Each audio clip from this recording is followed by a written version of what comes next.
എല്ലാവർക്കും നമസ്കാരം. ഞാൻ സരിതാ മഹേശ്വരൻ. ഇന്ന് ശ്രീമദ് വാൽമീകി രാമായണത്തിൻ്റെ ബാലകാണ്ഡത്തിലെ 15-ാമത്തെ സർഗത്തിൽ 12 മുതൽ 18 വരെയുള്ള ശ്ലോകങ്ങളാണ് നമ്മൾ പഠിക്കാൻ പോണത്. എല്ലാം അനുഷ്ടുപ്പ് വൃത്തത്തിൽ തന്നെയാണുള്ളത്. കഴിഞ്ഞ ദിവസം നമ്മൾ കണ്ടത് ഋഷ്യശൃംഗൻ വളരെ ഭംഗിയായിട്ട് പുത്രകാമേഷ്ടി ചെയ്യാൻ ആരംഭിച്ചു. അവിടേക്ക് ദേവന്മാരെല്ലാവരും വന്നു.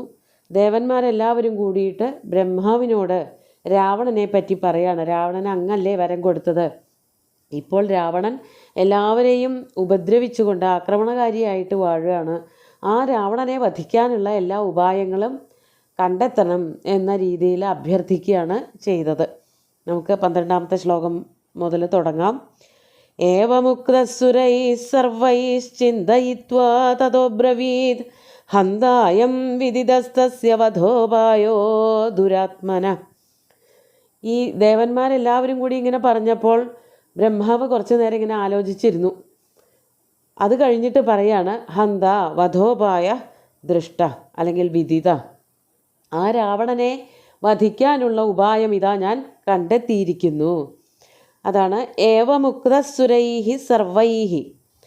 ഇപ്രകാരം സർവൈഹി സുരൈഹി ഉക്ത.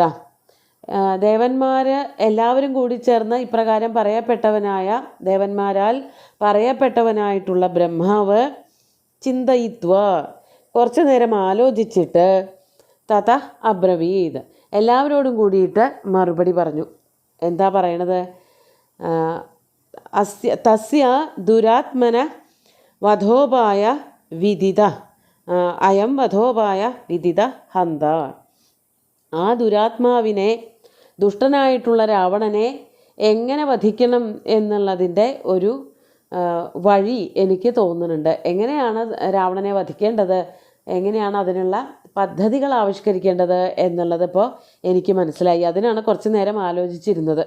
അതെനിക്ക് പിടികിട്ടിയിരിക്കണു, ഇതാ കേട്ടോളൂ എന്ന് പറഞ്ഞുകൊണ്ട് പറയാൻ തുടങ്ങുകയാണ്.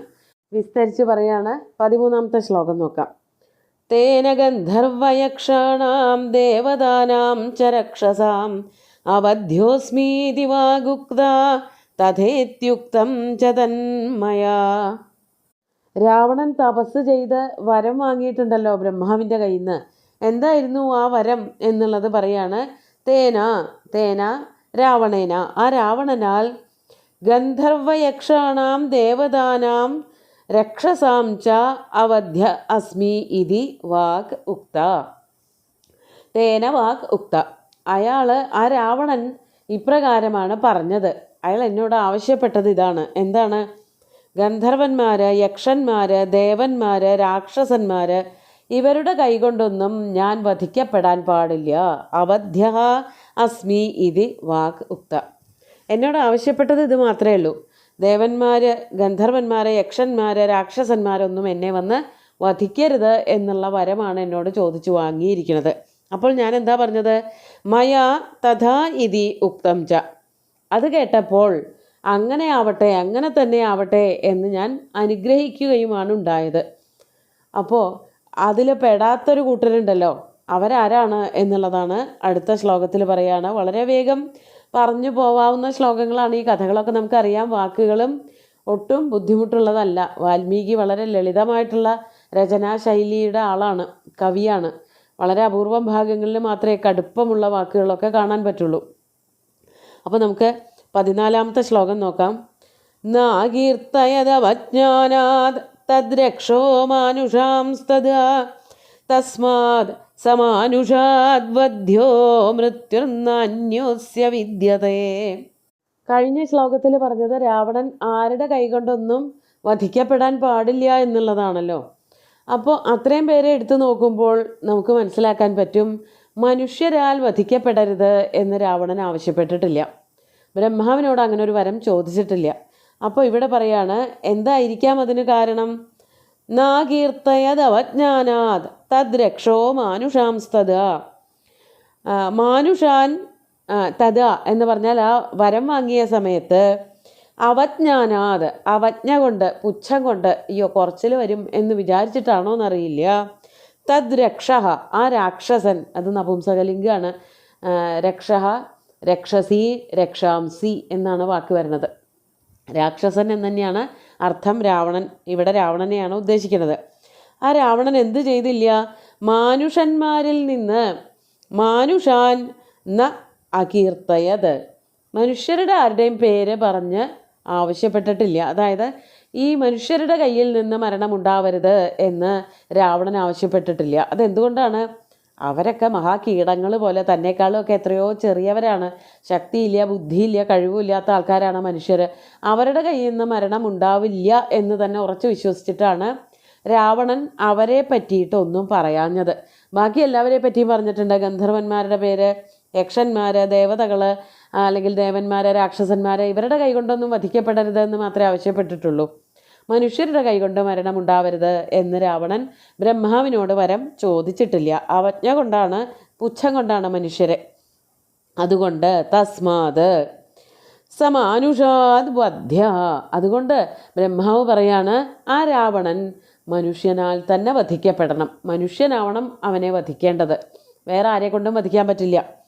മൃത്യുർന്ന അന്യോസ്യ വിദ്യതയെ, അന്യനായിട്ടുള്ള ഒരാളിൽ നിന്നും മറ്റ് ആൾക്കാരുണ്ടല്ലോ, ദേവന്മാർ തുടങ്ങിയിട്ടുള്ള ആൾക്കാരുടെ പേരൊക്കെ പറഞ്ഞല്ലോ, പേരല്ല അവരുടെ ഗണങ്ങൾ, അവരെ കൊണ്ടൊന്നും വധിക്കാൻ പറ്റാത്ത രാവണൻ ആരാൽ വധിക്കപ്പെടണം? മനുഷ്യനാൽ തന്നെ വധിക്കപ്പെടണം. അതാണ് ആ ഒരു ന്യായം. അതാണ് ആരെ കൊണ്ടൊക്കെ വധിക്കപ്പെടരുതെന്ന് പറഞ്ഞുവോ അതല്ലാത്തൊരു കൂട്ടരുണ്ടെങ്കിൽ അവരെ കൊണ്ടാണ് വധിക്കപ്പെടേണ്ടത് എന്ന് തീരുമാനിക്കുന്നത്. രാവണൻ വിചാരിച്ചത് ഇവരെയൊക്കെ വന്നേ തന്നെ വധിക്കുള്ളൂ എന്നാണ്. മനുഷ്യരാൽ വധിക്കപ്പെടാൻ പറ്റില്ല എന്ന് തന്നെയാണ് ഉറച്ചു വിശ്വസിച്ചിരുന്നത്. അതിനുള്ള ഒരു മറുപടിയാണ് അങ്ങനെ മനുഷ്യരാൽ പറ്റില്ല, പറ്റായികയൊന്നുമില്ല എന്നുള്ളത് തെളിയിക്കുകയാണ്. അതാണ് ബ്രഹ്മാവ് ഇവിടെ ചെയ്യണത്. അങ്ങനെ മനുഷ്യനാൽ വധിക്കപ്പെടണം രാവണൻ, അല്ലാതെ അയാളെ വധിക്കാൻ ആർക്കും സാധിക്കില്ല എന്നാണ് 14ാമത്തെ ശ്ലോകത്തിൽ പറയണത്. നമുക്ക് 15ാമത്തെ ശ്ലോകം നോക്കാം. ഏതശ്രുത്വാ പ്രിയം വാക്യം ബ്രഹ്മണാ സമുദാഹൃതം ദേവാ മഹർഷയ സർവേ പ്രഹൃഷ്ടാസ്തേ ഭവംസ്തദാ. ഏതത് പ്രിയം വാക്യം ബ്രഹ്മണാ സമുദാഹൃതം ഏതത് പ്രിയം വാക്യം ശ്രുത്വാ, ബ്രഹ്മാവിനാൽ പറയപ്പെട്ടതായ വളരെ പ്രിയം തോന്നുന്ന, അതായത് രാവണനെ ആരെങ്കിലുമൊക്കെ വധിക്കും, രാവണനെ വധിക്കാൻ മനുഷ്യനെ കൊണ്ട് സാധിക്കും, അല്ലെങ്കിൽ ഒരു മനുഷ്യനാണ് രാവണനെ വധിക്കേണ്ടത് എന്ന് കേട്ടപ്പോൾ ദേവന്മാർക്കും ഋഷിമാർക്കും ഒക്കെ വളരെ സന്തോഷമായി. എന്താണ് അവർക്ക് സന്തോഷം വരാൻ കാരണം എന്നുള്ളത് അടുത്ത ശ്ലോകത്തിൽ പറയുന്നുണ്ട്. വലിയ ഉപദ്രവകാരിയാണ്, ലോകത്തിന് മുഴുവനും വലിയ ബുദ്ധിമുട്ടുണ്ടാക്കിക്കൊണ്ടിരിക്കുകയാണ് രാവണൻ. അതുകൊണ്ടാണ് ആരെങ്കിലുമൊക്കെ വന്ന് വധിക്കണമെന്ന് പറയണത്. അല്ലാതെ രാവണൻ തൻ്റെ രാജ്യത്തിൽ ലങ്കയിൽ എന്തെങ്കിലുമൊക്കെ ബുദ്ധിമുട്ടുകൾ കാണിക്കുകയാണ്, അവിടെ പക്ഷഭേദങ്ങളും വളരെ ക്രൂരമായിട്ടുള്ള ഭരണങ്ങൾ മാത്രം കാണിച്ചു കൊണ്ടിരിക്കുകയാണ് എന്നല്ല. അതുമാത്രമല്ല, ലോകം മുഴുവനും അയാളുടെ ചീത്തത്വങ്ങൾ ഒക്കെ വ്യാപിക്കുന്നുണ്ട്, എല്ലാവരെയും ആക്രമിക്കുന്നുണ്ട്, ഉപദ്രവിക്കുന്നുണ്ട്. ആ ലങ്കയിൽ മാത്രമേ ഉള്ളൂ വെച്ചാലും അത് കഷ്ടമാണ്. ലങ്കയിൽ മാത്രമൊന്നുമല്ല, എല്ലാ ദിക്കിലേക്കും അയാളുടെ ആക്രമണങ്ങൾ വ്യാപിച്ചിട്ടുണ്ട്. അപ്പോൾ വധിക്കേണ്ടത് അത്യാവശ്യം തന്നെയാണ്. അത് കേട്ടപ്പോൾ വധിക്കപ്പെടും, മനുഷ്യനാൽ വധിക്കപ്പെടും എന്നുള്ള ബ്രഹ്മാവിൻ്റെ വിധി കേട്ടിട്ട് അവിടെ കൂടിയിരുന്ന എല്ലാ ദേവന്മാരും ഋഷിമാരുമൊക്കെ സന്തോഷിച്ചു. ദേവാ മഹർഷയ സർവേ പ്രഹൃഷ്ടാഹ തേ അഭവംസ്തദാ, ദേവന്മാർ മഹർഷിമാർ എല്ലാവരും തന്നെ പ്രഹൃഷ്ടാഹ അഭവൻ, വളരെ സന്തോഷവാന്മാരായി. ഈ വാക്യം കേട്ടപ്പോൾ ഒരു തീരുമാനമായല്ലോ, രാവണനെ വധിക്കും എന്നുള്ളത് തീരുമാനമായി. ആ സമയത്ത് ആരാണ് അവിടേക്ക് വന്നത്? അതാണ് അടുത്ത ശ്ലോകത്തിൽ പറയണത്. 16ാമത്തെ ശ്ലോകം നോക്കൂ. ഏതസ്മിന്നന്തരേ വിഷ്ണുരുഭയാതോ മഹാദ്യുതി ശംഖചക്രഗദാപാണി പീതവാസാ ജഗത്പതി വൈനതേയം സമാരുഹ്യ ഭാസ്കരസ്തോ യദം യഥാ തപ്തഹാടകേയൂരോ വന്ദ്യമാനസുരോത്തമൈ. 17ാമത്തെ ശ്ലോകം കൂടി കൂട്ടിച്ചൊല്ലിയാലാണ് ഭഗവാന്റെ ആ വരവിന് ഒരു ഭംഗി ഉണ്ടാവുക. ഏതസ്മിൻ അന്തരേ, ഇങ്ങനെ ദേവന്മാരും മഹർഷിമാരും ബ്രഹ്മാവും ഒക്കെ തമ്മിൽ വർത്തമാനം പറഞ്ഞുകൊണ്ടിരിക്കുന്ന സമയത്ത് അവിടേക്ക് ആരാ വന്നത്?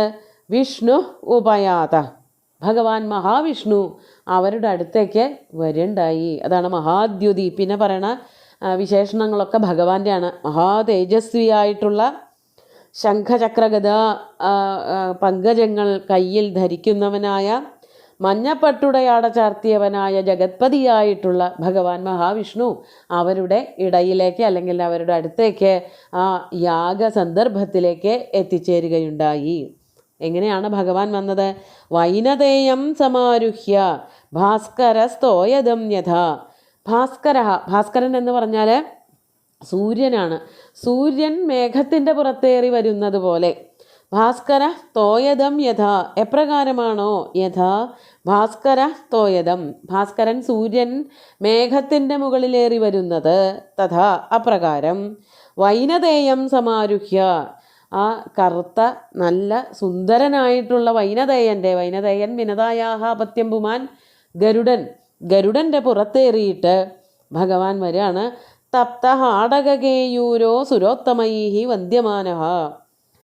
തപ്തഹാടക കേയൂര, തപ്തഹാടകം എന്ന് പറഞ്ഞാൽ തെളിഞ്ഞ നല്ലവണ്ണം ശോഭിക്കുന്നതായ സ്വർണം കൊണ്ട് നിർമ്മിച്ചതായ കേയൂരങ്ങൾ. കേയൂരം തോൾവളയാണ്. അതൊക്കെ ധരിച്ചുകൊണ്ട് സുരോത്തമൈഹി വന്ദ്യമാന, സുരന്മാരാൽ വന്ദിക്കപ്പെടുന്നവനായ ഭഗവാൻ മഹാവിഷ്ണു യാഗസ്ഥലത്തേക്ക് വരികയുണ്ടായി.